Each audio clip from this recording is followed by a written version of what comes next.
Бацхан өрхөн хүндэт үзэгчтэй золошоон ээлж дугаар бэлэн бод бэлэг. Өнөөдрийн зочин маань маш сонирхолтой зочин байгаа. Энэ бол Psycon өвөр Монгол рэп бүлгийн даваан юм байгаа. За сайн байна уу? Сайн байна уу? За энэ подкаст үнэхээр сонирхолтой болно гэдэгт итгэлтэй байгаа. Тэгэхээр миний эхний асуулт юу вэ гэвэл анх хизээ ер нь хипхоптай нөхөрлөж ер нь хизээ хипхоп хийж эхэлсэн бэ? Эний түүх ямар вэ? Яг 6 оноос эхлээд манай суусаа нэг жаахан юм бичижснээс нь тэгээд 9 онд эхлээд манай суусын бүлгэн байгуулад. Тэгээд магазин гэдэг манай суусын бүлэг байгаа. Тэгээд тэрийгээ эхлүүлээд хипхопт орсон. Тэндээс эхлээд аян хийгээд тэгээд production авсамс хийгээд эхлээд. Тэгээ бас танаа бас бүлэгчин саяхан бас шинэ цомог гаргасан байлээ те. Black Diamond яг WeChat дээрээс чинь харах юм бол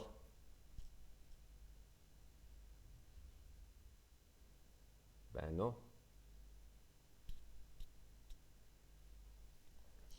Түр гатчихлаа, яга гатчих вэ? Асраад харин төвчлээ, яга гатчих вэ? мэдгүй. За би яс юу хаана гатчих вэ сая? Чи юу ярьсан? Магазинаас эхлээд яг манаас энэ төр ганк хипхоп хийж ихсэн дэр нэг цаг. Тэгээ танаа бас юу бүлэгчин бас саяхан шинэ цомог гаргасан билээ те. Black Diamond яг чиний ингээ WeChat Moments ингээ харах юм бол Тий. Тэр бол Black 32H гэдэг манай яг том бүлэг байгаа. Тэгэхээр юу давааним гэдэг хүн Psycon-ы үүсгэн байгуулагч Psycon бүлэг 2 хүнтэй. Тэгсэн мөртлөө Black Dirty Too Hard гэдэг crew чинь бас олон бүрэлдэхүүнтэй бас өмнө 4 жилийн өмнөөс Монголоос AVC гэмэн гэдэг өөр Монголд бүх хотод очиж бас өөр рэпийн тухай докюментари баримтат кино хийжсэн тийм ээ.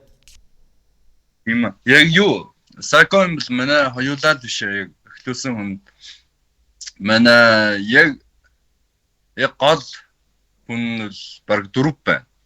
4 байгаа. Эхлүүлсэн хүн. Тэгээд Black 32H яг Black Diamond Too Hard гэдэг нь манаас шинэ чомог. Тийм чомгын яг манаас энэ төр том бүлэг нь бол Black 32H гэж байна. 2H нь бол хөхөт.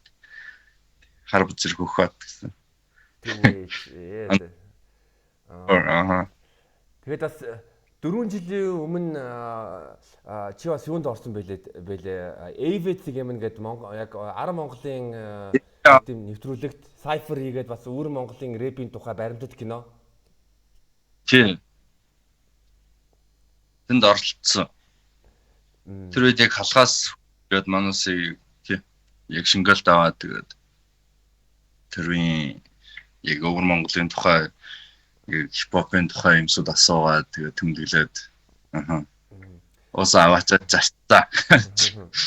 Тэгээ Ар Монголоос игээд Хөх хотод бас яг хипхопоор ингээ холбосон Ар Монголын өөр Монголын хипхоп урсгалаар амьдардаг хипхоп хийдэг хүмүүс ингээ хамтраад уулзсан гут нь ер нь ямархуу байсан бэ?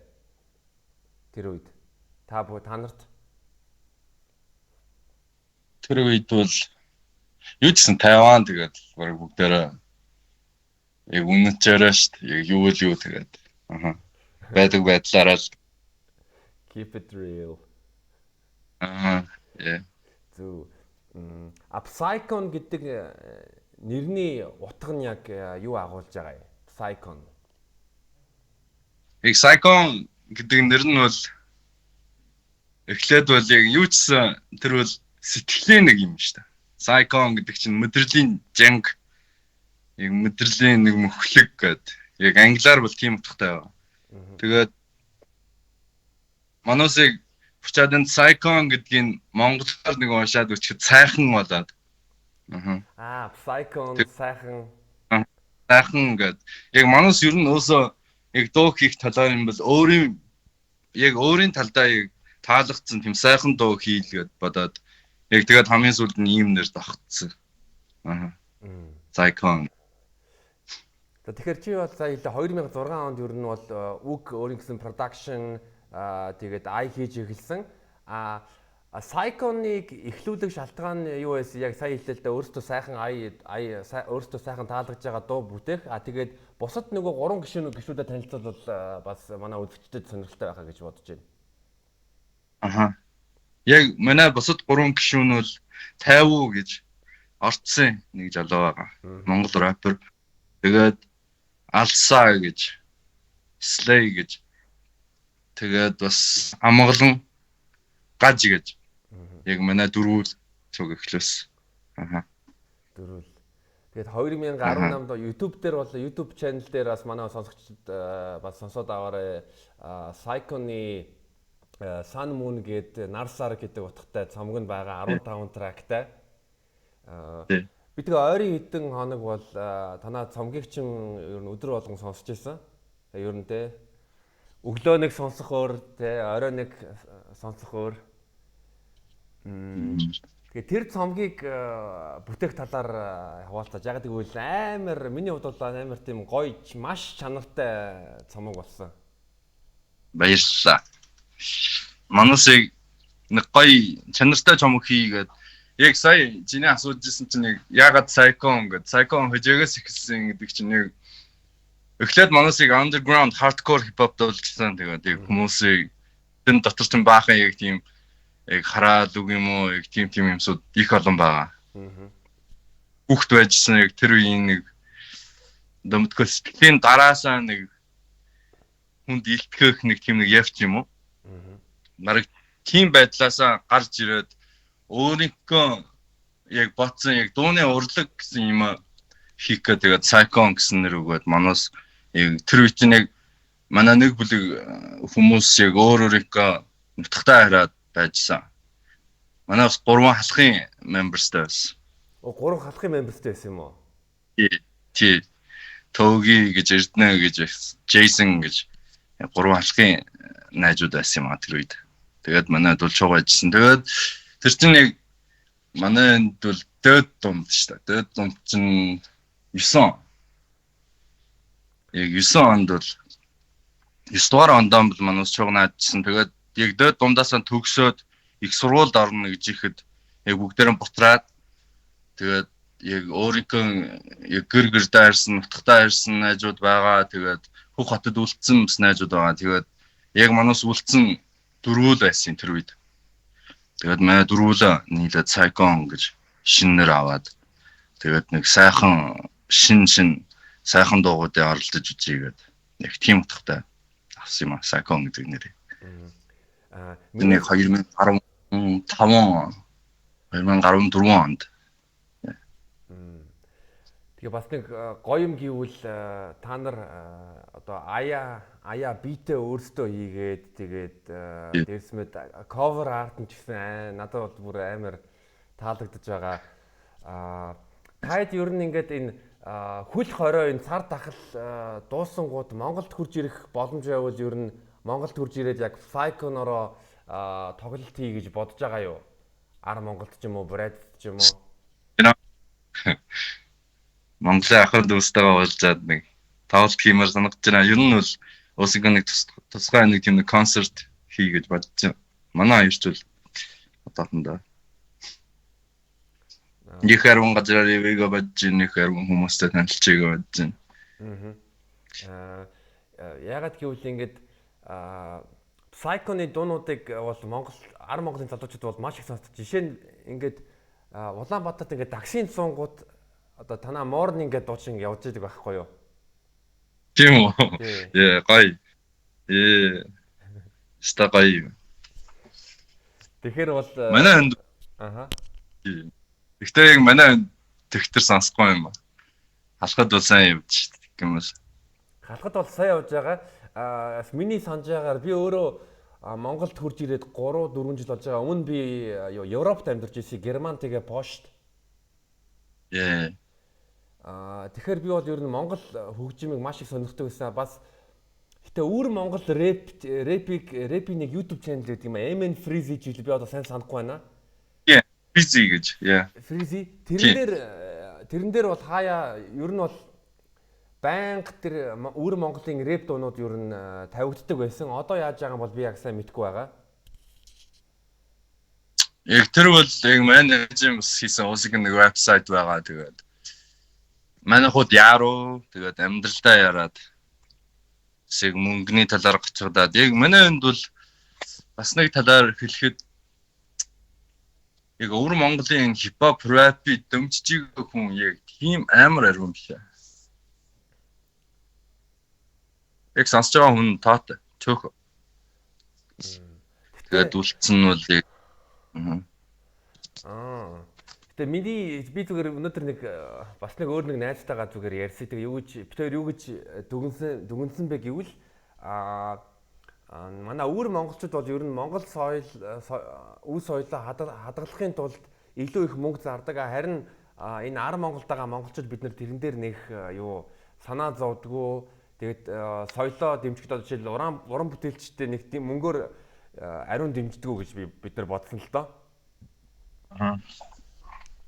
Харин өвөр монголчууд бол эсрэгээрээ харин яг Монгол соёлоо одоо жишээлбэл хипхоп ч юм уу зөндөө олон Монгол уран бүтээлчид одоо рок, нисванис ч юм уу одоо iStop клик бүнгийн хамтлаг зөндөө олон хамтлагууд ингээ хөрх хотод хурж ирж очиж тоглоод тэнцээ жоохон те мөнгө хийгээ тэгээд Монгол руу гавчлаад ирдэг байхгүй. Тэгэхээр яг тэр үүднээс ингээ бодонгууд өвөр монголчууд биднээс илүү яг Монгол уран бүтээлтэй илүү мөнгө зарж байгаа гэж харж байна. Тэр талаар чи юу гэж тэр үнэ. Манай тийм хүмүүсийг юу гэлдэг юм да. Ер нь бол салхын хүмүүс амар их тоон амар гоё санагддаг. Тэгээд яг манай тийм хүмүүс бол одоо тэгээд өөрийнхөө хүмүүсээ бас их олж үзэхгүй. Тэгээд яг ер нь од мод болсон хүмүүс амар тоон тэгээд тийм үү. Тэгэхэд бас одоо эхлээд аажимдаа дэмжиж эхэлж манай хууд. Тэгтээ бас нэг өөр нэг юм юу гэвэл хятадд одоо жишээ нь интернетийн сүлжээ нь өөр байгаа. Одоо жишээ нь YouTube дээр дуугаа нийтлэх боломж байхгүй. Тэгэнгүүт нь яг энэ чинь Монголд бид нар энэ чинь YouTube голдуу ашигладаг, Facebook одоо WeChat баг ашигладаг.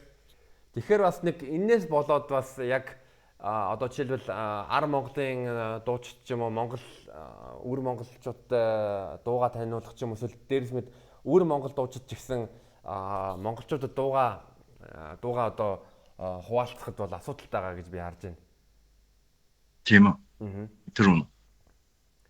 Яг тэгвэл чиний нөгөө WeChat Moments дээр байгаа танаа бүлгний Black Diamond цомгийг өнөөдөр бас өнөөдөр сонссон 6 цомог тэгээ амар чанартай санагдсан. Тэр бас Намолон гэд бас дууч уран бүтээлчний дуунууд маш их таалагдсан. Би бүр Instagram дээр нийтлсэн бас. Намнамс гоё дууч. Тэгээд ер нь бол яг ингээд өвөр Монгол артистуудад энэ одоо Монголд жишээ нь сүүлийн үед M+ гэдэг яг Spotify шиг тийм платформ үүссэн байгаа. Тэгээ би юу гэж бодсон бэ гэвэл өвөр Монгол артист эсвэл нөгөө тэр M+-ийн өвөр Монголд байгаа артистуудтай холбогдоод тэгээд энэ манай платформ дээр уран бүтээлээ нийтлүүлээд бас ар монголчуудаас танилцуулаач гэвэл надад бас амар гоё санагдсан ер нь бол. Харин тийм өргөө тийм солилж байгаа байсан бол гоё. Урлагийн солилж байгаа байсан. Би бас ямар ч байсан хоёулаа яриа дуусныхан дараа тэр M+-ийн тухай яг хувийн чатаа тэгээ танилцуулаад өгье. Гоё. Тэгээд ер нь одоо өвөр Монголд ингээд монгол хэлээр хипхоп хийж байгаа ер нь хэр олон хүмүүс байдгийг та нар ер нь хэр хоорондоо одоо нийлдэг вэ?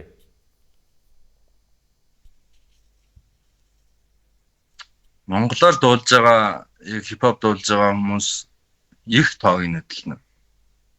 Яг наад шиг англиар дуулж байгаа нь бол цөөхөн тоотой. Нэг бүлэгт нь байна. Тэгээд манус бол хоорондоо бас гоё тэгээд уулзвал тэгээд нийлчихвэл тэгээд нэг найрлаад. Тэгээ яг би бол найзтайгаа манай аюул амар юу гээл keep it low key We like to do things low key, so Аа. Масиг эндэл байгаа. Уусико нөгөө хийх юмсуудаа л хийгээд аа. Мөн л иймэрхүү яг хүмүүстэй их олон тэгээд нэг ярьж мэрдэггүй тэгээд холмоо барихгүй тэгээд So ер нь бол keep it low нөгөө Lil Wayne юу гэдэг штэ real G's move in silence like lasagna. yeah. But I'm not a real G. I'm not a G.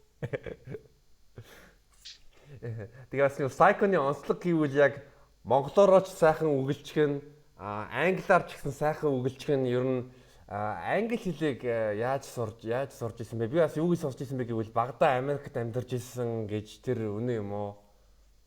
Ноо. Би Америкт очсонгүй. Яг ер нь уусан тэгээд нэг багасаа энэ хэл юм уу яг language-ийн талаар сүр бахтай. Тэрсэн 4-р он шүү дээ. 4-р онд орж яхад амар багадаа байж та.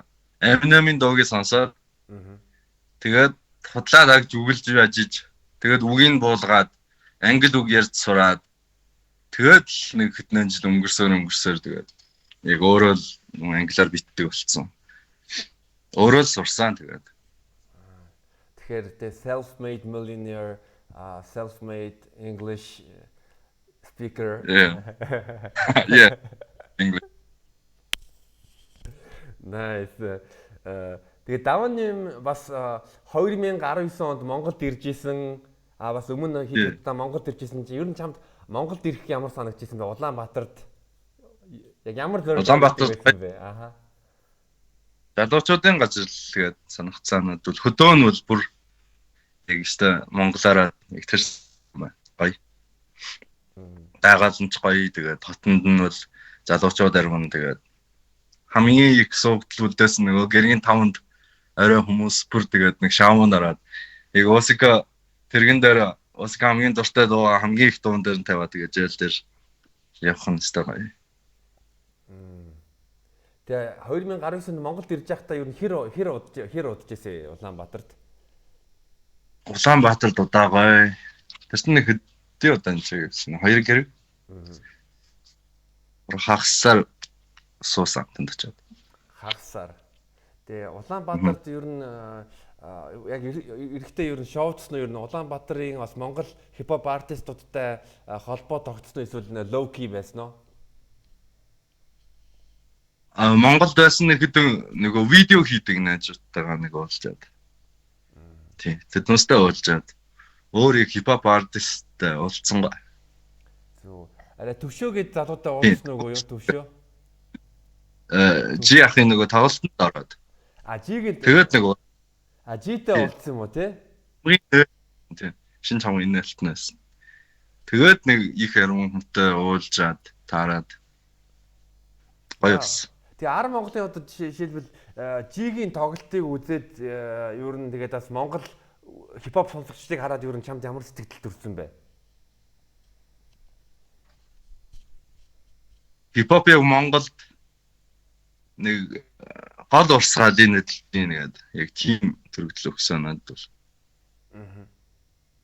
Тэгээ Монгол одоо 10 Монголын сонсогчид өөр сонсогчдоос ер нь ялгаа нь мэдэж байна. Жишээлбэл одоо ийм хипхоп илүү сонсож байна яаж ийм гээд. Тэр ялгааны сайн мэдгүй. Гэхдээ бүгдээрээ л баг бүр шин юм сонсож байна.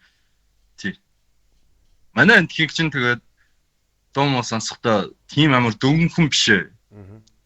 YouTube-аар дийлэхгүй тэгээд яг зарим нөгөө app энтрийн бүр зар дийлэхгүй болохоор тэгээд яг Wang Yi-ийн гэдэг нэг юм байна. NetEase Music. Яг тэндэл тэгээд дуугуудаа сонсоод л суух. YouTube энтер гараад дуу сонсож байгаа хүн амар ч өөхөө. Тэгэхэд яг сонсчих дуу нь адилгүй болоод явах юм аа. Тэгээ ингээ харангуут манай бас нэг өөр Монгол найз байдаг.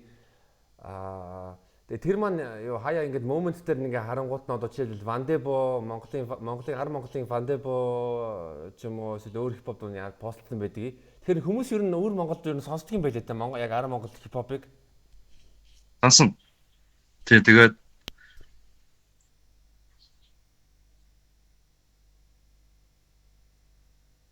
what? Яг тэгээд Монгол удаад яг халахад болоод өвөр Монголд бол Сүр амархан одоо бол яг уудагаан мод сүр амархан болцсон. Дуу муугийн талаар юм бол яг тэгээд хүмүүс бас яг халахын сайхан дуучнуудын дууг нь хайж сонсдог болцсон. Тэгээд энд бол яг ер нь халахын дуучдуудын дууг сонсдог хүн арваа. Мөчтөнбөр сүр их тоон. Халахын хипхоп тэгээд янзын дуу бүр сонсно. Би хувьдаа юу хүсдэг вэ гэвэл би өөрөө 2016 онд Шанхайд 1 жил амьдарсан. Тэгээд яг нодон жил 9 сард Хөх хот руу явж үзсэн. Хөх хот гоё. Хөх хот гоё байсан. Хөх хотын Fusion орсон. Доктор Оскар орсон. Yeah. Өөрчн юу илээ? Өөрчн бас нэг клуб байдаг юм аа. Майами ч үлээ юу ч. Майами гэдэг нэг клуб байна. Майами гэсэн байхаа. Тэр клубудаар ороод тэгээд яг нөгөө юуны Fusion тэр хавцаа чинь дандаа нөгөө баахан пабнуудын бааруудын гудамж байдаг штэ. Тэнд бас өвөр Монгол хүмүүсээ танилцаад амар гоё байсан. Надаа амар гоё байсан. Тийм үү, манай хот амар гоё. Тэгээ бас яг Хөх хотод ингээ анзаарангууд яг залуучууд бас өвөр Монгол тийм Монгол соёлтой тэгээ Woven ч юм уу тийм брэнд хувц өмсдөг юм байлээ. Яг ингээ харангууд Монгол бичгтэй. Тэр надад амар гоё санагдсан. Манай тийм брэнд хийж байгаа хүмүүс их яран байна. Тэгээд Осака соёлтой хайртай хүмүүс. Яг чанартай нөгөө тэр чи юу гэлдэг. Гонжоо монжоор яваад тэгээд Осака хувцаа хийгээд нийтлээд тийм хүн ариун байна. Би бас яг хоёлаа яг Монголын хүн өвөр Монголынтой ярьж байгаа болохоор бас нөгөө Woven гэдэг нэг брэнд байгаа зү бас Монголд хүмүүс үнэн тий. Үнэн тэгээ тэр үнэн брендийн үүсгэн байгуулагчийн бас Монголоос одоо Descent клик бумын хүмүүс мэг захгүй Jenny гээд Монгол рэперүүдийг авчирч исэн гэж хийж болно тэ анхдагч. Харин тий. Яг одоо жинхэнэ first Mongolian hip hop connection хийсэн хүн гэж болно тийм ээ. Тийм үү. Яг энэтэй холбогдоод Psycon яаж Jenny-тэй холбогдоод Jenny-тэй дуу хийхээр болсон бэ? Яг цомогтоо. Тэр үед яг Jenny их чинь бил яг баруун үзмчэнд байсан. Тэнд нэг тоглолт болж ирсэн. Тэгчгээд яг тэнд байжсэн таараад, уулзаад яраад тэгээд нэг дуу хийгээд тэр чигээр манаас тэр үед яг студидтаа байсан чинь тэгээд шууд тэр чигээр манаас ороод нэг дуу хийчихэд. Бүр баруун үзмчэд Jenny тоглолттой байх үед нь уулзаад тэгэнгүүт нь студидтээ очиод шууд пад гэдэг дуу хайцсан юм уу? Тий. Цагаа усаа ашигласан байна да. Аяасан. Cool. Тэр нь яг манаас яг нөгөө дуугаа хийчихэд би яг аяа хийчихэд үгэн бичгээд суужсэн. Тэгээ Jenny их чирэнгүүд үгэн бичээд шууд рекорд хийгээд. Тэгээд сүүл нь аажундаа тэгээд би нөгөө дууныхаа production-ыг хийсээр. Тэгээд чамгандаа оруулсан. Тэр үед яг самуун чамгаа хийсэн. Вау. Тэгээ Psycon-ыг та нарын одоо битүүд чинь бас мангар одоо өрмөд сонсогдож байгаа бод интроны эхний дууг нийлээд үгүй. Бүр сонсоход бүр амар кул байгаад байгаа юм. Уучлаарай.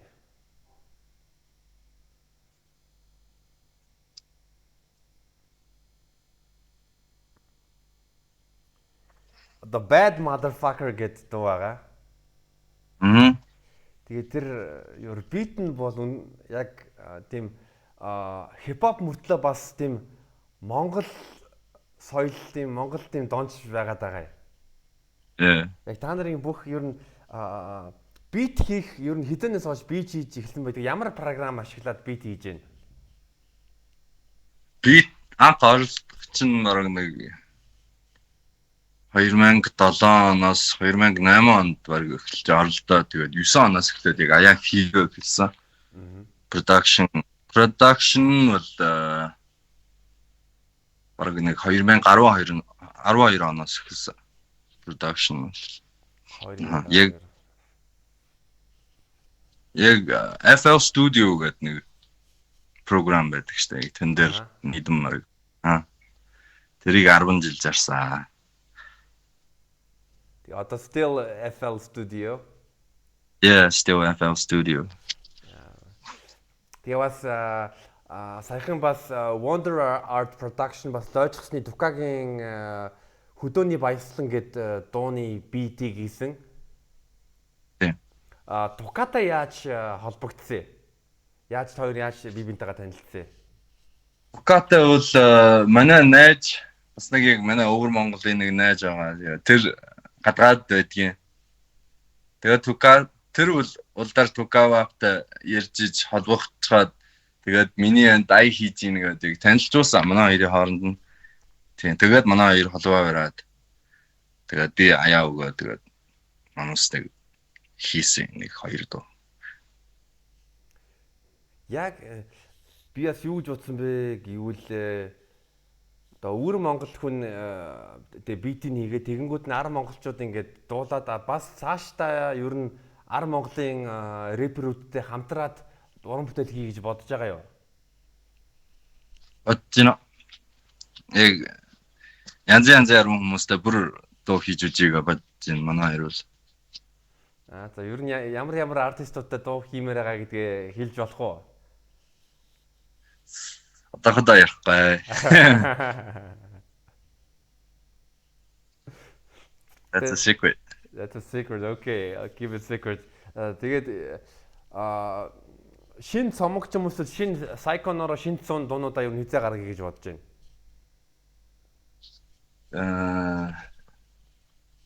Одоо яг үнэндээ бол 4 цомогчог явагдаж байна.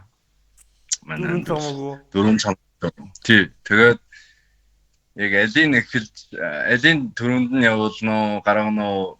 Тэрийг манасаас тогтоог байна. Тэгээд юу ч гэсэн өдөр сар тогтгоогоор тэгээд Осико хийгсэн дуугуудаа тэгээд Осико аавн гэсэн чанардаа хүрэгжиж тэгээд зүгээр ярангуй гаргана манаас. За тэгээд утгагүй ингээд жилийн дотор ингээд коронагийн асуудал ингээд шийдэгдээд вакцины гарангуй тэгээд би бол Psycho-ник бас өвөр Монгол рэперүүдийг Монголд хурж ирээд бас монголчуудтайгаа ингээд хоорондоо ингээд байнга холбоотой байгаас л ер нь гэж боддог л доо бүү. Тэг хүсдэг. Яа. Тэгээд давааны өөрийн хувьд чи ямар битмейкеруудын битийг сонсох дуртай бас ямар Америкийн рэп артистуудыг сонсох дуртай вэ? Би бас чамайг рок сонсдог гэдгийг бол мэдэрсэн. Одоо Led Zeppelin ч юм уу, тэ Nirvana, Kurt Cobain. Yeah. Надад бол яг хипхопын талаар юм бол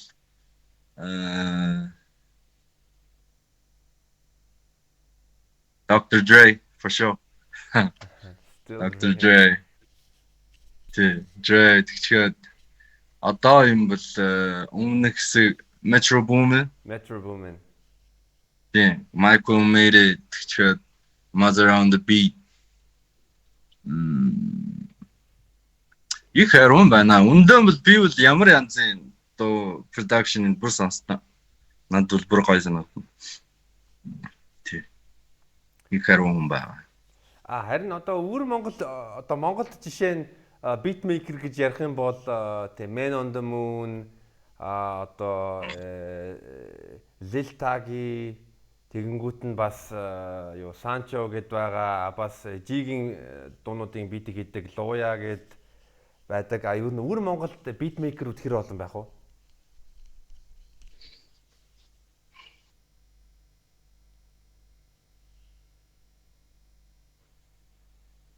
Өвөр Монголд ойрын хэдэн жил хэдий хүн гарч ирсэн юм мэдэхгүй. Өмнө нь бол миний мэдхээр T8 жобгод 8 гэдэг хүн байна. Тэгэхээр баглаа гэж алтан баглаа гэж усна хүн байна. NG гэж жөрөө хипхопын NG гэж бас нэг битмейкер байсан. Яг Манусын тэр үед бол баг ийм дөрвөн хүн байсан ба. Тэгчээ тэрнээс сүүлд одоо ойр хэдийн хүн гарч ирсэн юм би сайн мэдгүй. Тий. Анхаардаггүй. Яг барахтай дал тэгээд нэг сүлжээ холбоогоор явдаггүй. Зөв. Би яг ингээ 2016 онд Хятадд байж ах үед Higher Brothers гарч ирж исэн. Аха. Хятад рэп юу н хэр ямархуу вэ? Хятад хипхоп хэр сонсдог вэ? Хятад одоо яг хипхоп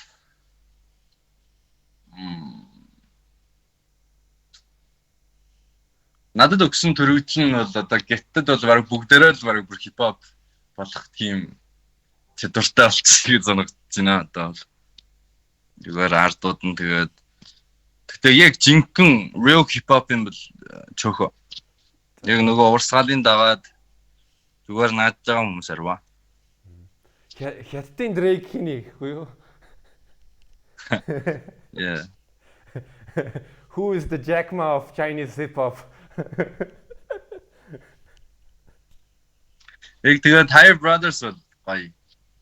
Тэднээс яг 88 Rising гэдэг Америкийн нөгөө холбогдоод тэднээс бол амар их нар гарч байна. Харин тий Тэднээсийн дуу ихтэй Higher Brothers чинь бас юуны Сычуанаас гаралтай болохоор тэгээд нөгөө тэр Чэнгду Сычуан акцентээр рэп хэлж байгаа тэнгууд нь бүх ихтэй Путанхай бүх хятадууд үлж байгааг нь ойлгох уу? бүх хятад ойлгоно. Ойлгох уу? Тий, ойлгоно. Танаас бас хятад хэл дээр рэп хийхийг зорж байгаа юу? Хятад хэл дээр рэп хийж өнгөрсөн нэг хоёр дуу. Хүмүүс их сонсохгүй юм аа. Хүмүүс их сонсохгүй нөө. Тий. Тэг хүмүүс их сонсохгүй гэхээр чин Хятадд хүмүүс их сонсохгүй гэхээр Монголд маш их олон хүн сонсож байгаатай адилхан юм биш үү? Тэгтээ бас амар сонин гитүүд яг манаас яг нөгөө гитар хийсэн дууг нь сонсохгүй. Нөгөө англи болоод монголоор хийсэн дууг сонсох дуртай хүн их юм байна. Тийм үү? Тий. Тэгэхээр таашид яг манаас уусын нөгөө дууны стайл нь адилгүй байдаг байхаа. Яг хүмүүс нөгөө адилгүй стайлын сонсох дуртай. The soul. Тэгтээ юу одоо ингээд дуугаа гаргангуудаа одоо жишээ нь iTunes ч юм уу Spotify шиг ямар апыг хятадууд голдуу ашигладаг дуу сонсохдоо тэгэнгүүт нь дуугаа одоо жишээл нийтлэгтээ тэрийг нь одоо зарж байгаа юм эсвэл зүгээр одоо хүмүүс үнгүй сонсох боломжтой байгаа юм уу? Тэр ямар тогтолцоо байдгийг? Одоо бол энд бол Wang Yi мөн тэр NetEase Music гэдэг тэрийг зарж байгаа хүн их арва. Яг тэр APP-ээр гололж байна энд бол. Тэгээд iTunes, Spotify ашиглаж их хүн бас арван байдаг байхаа. Би юу ч сайн мэдгүй. Юу ч хамгийн их арван хүнтэй нь яг Wang Yi гэж тэр APP байна. Wang Yi. Тэр хүмүүс яг өсөнхөө нөгөө дууныхан сонсогдсон тоогоор жоосон бодоод тэгээд жоос олж байгаа хүн их байна тэн дээр. Одоо ингээд чиний ингээд WeChat Moments дээр ингээд зарим дуунууд руу ингээд ороод ингээд тоглож байгаа шүү дээ. Жишээ нь Black Diamond гэдэг цамаг. Тэр чинь тэр нэг One EU гэдэг application. Тэр надад юун таалагдсан бэ гэвэл ингээд дуугийн сонсонгуудаа үгийг ингээд бичсэн. Монголоор яг хуу тэгээ хятадаар тэр үнэхээр амар гоё. Яа. Тийм аа. Одоо манаас үл ер нь тэгээд баруун бүгдээрээ л Wang Yi дээр л дуугаан тавьж байна. Psycho-ны дуунууд ер нь клиптэй байгаа юу? YouTube дээр жишээ нь клипүүд байдаг уу? Клип гэж нэг хоёр юм байна. Тэгээд тэр нь YouTube дээр байхгүй. YouTube дээр гаргаагүй. Тэр бүр он утсан 2017 оны видео. Ягаад гэвэл нөгөө юу Psychon гэ бичингүүд YouTube дээр Morning гэдэг дуун дээр нэг хүн зүгээр нэг тийм fan made клип хийсэн байлээ. Тэр нэгтээ Солонгос киноныг тастаад тэгээд тэрний нэг хэсгийг нь зүгээр хэсгэлээс нь аваад тэгээд уусан хийцэн юм а. Тэрийг одоо мэдхгүй. Хэнэх нь хийсэн үү? Манаас уужаад тэг яах вэ? Аа. тэг нөгөө тэр хоёр клип юун дээр яг Psychon YouTube channel дээр тавих уу? Нөгөө хоёр видеогоо тавихгүй байхаа. Тавихгүй юу? Тэр ч бол яг Манусын нөгөө аав нэгсэн чанарт нь хүрсэнгүй.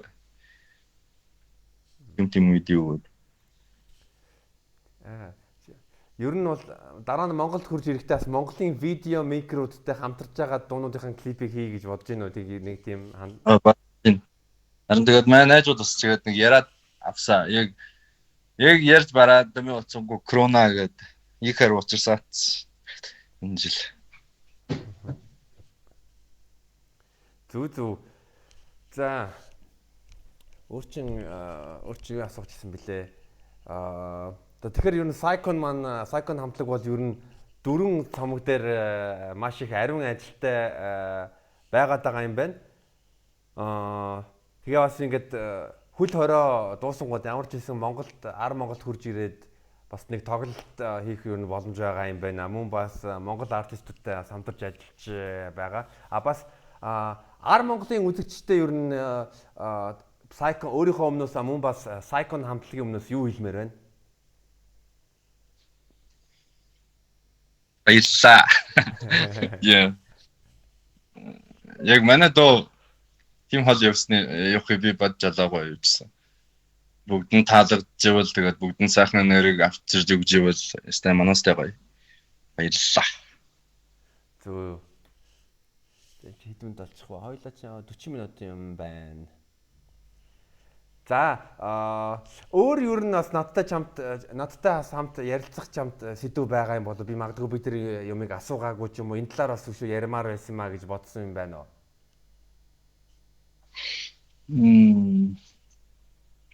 Өөр ч одоо уучлах.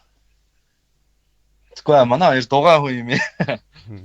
Өндөрлөг манай хоёр бол баг тэгээд барахтай хүнтэй өг ярьдаггүй тэгээд дуушаагүй хүмүүсээ. Би бас яг монголчууд энийг асууж магадгүй гэж бодож байна. Ер нь монголчууд ер нь өвөр Монгол хөгжмийг хаймаар өвөл ер нь эсвэл өвөр монголчуудын хийж байгаа уран бүтээл, соёлын бүтээлийг олохын тулд ер нь хаанаас олох вэ? Яг гэвэл тэрийг хайхад маш их ер нь асуудалтай байдаг гэж би бодоод байгаа. Одоо яг хайна гэсэн муу нөгөө бангийн юунд орох хэвээр.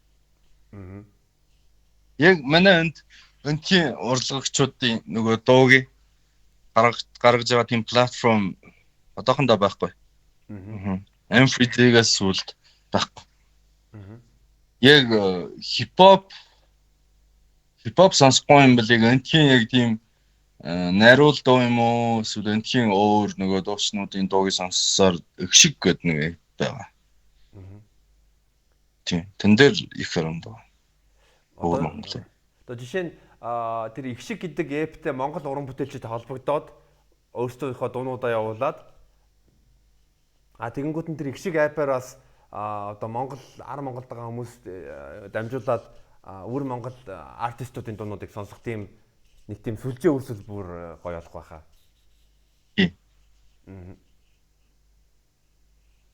Тийм үү. Яг нэг амар гоё платформ байсан бол одоо бол баг тийм юм хэрэгтэй байна. Нэрээ бол үнэхээр юм хэрэгтэй. Энэ талаас би бас нэг юм бодноо. За ямар ч гэсэн Psychon-ы даваан юмдаа бас урилга хүлээгээд ярилцсанд маш их баярлалаа. За тэгээд ажил үйлсэд нь сайн сайхныг хүсэн өрөө. Тэгээд магадгүй ингээ корона ингээ намжингууд Хөх хот ч юм уу эсвэл Улаанбаатар тэгээд нэг уулзъя. Тэгье. Окей. За баярлалаа.